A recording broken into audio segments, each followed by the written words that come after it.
Toilet training can be a challenge in children with an autism spectrum disorder. These children have difficulty with speech and language, communication, social engagement, as well as wanting routine, and tend to be preservative and at times rigid. So all these three core characteristics and features can come in the way. In order to be toilet trained, you need to have a word for it. You need to have the awareness of it. And being speech delayed or not having the language can be an impediment. So finding a word, getting the child familiar once they have a few word vocabulary, whether you want to use poop or toilet time or whatever language and whatever lingo you want, find a consistent word.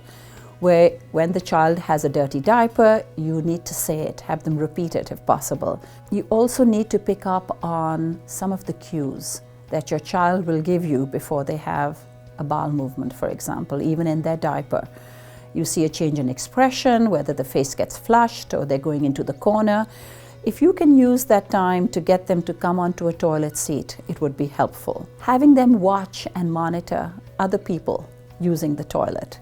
See if they will do it through imitation, getting them a little toilet seat. I mean, a lot of this you use for regularly developing kids, and you can use the same strategies. But with kids with an autism spectrum disorder, you need to be a little bit more sensitive to their sensitivity, which may be sensory. They may not like the sound of the flush.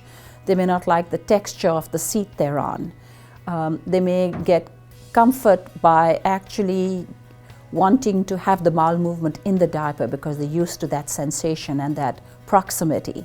So doing things on a gradient and actually analyzing what the issues are with your particular child. One of the tips that I do find helpful and parents use is something known as the gastrocolic reflex.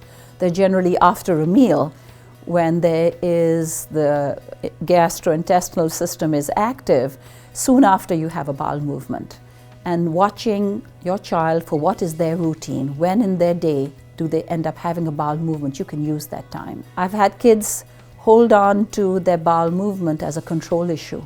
And you see that happening to the point of stool leaking out and it becoming something we call encopresis. And for that, you need to speak to your primary doctor because stool may have been held onto and gotten constipated and impacted.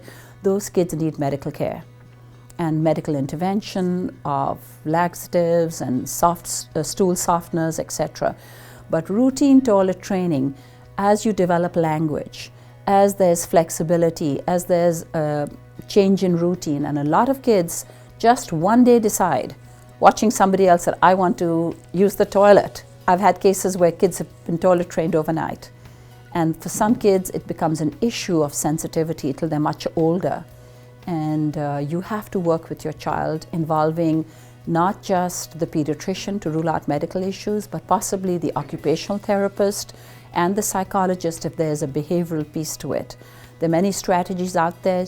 Pick and choose which one works for your child and share it.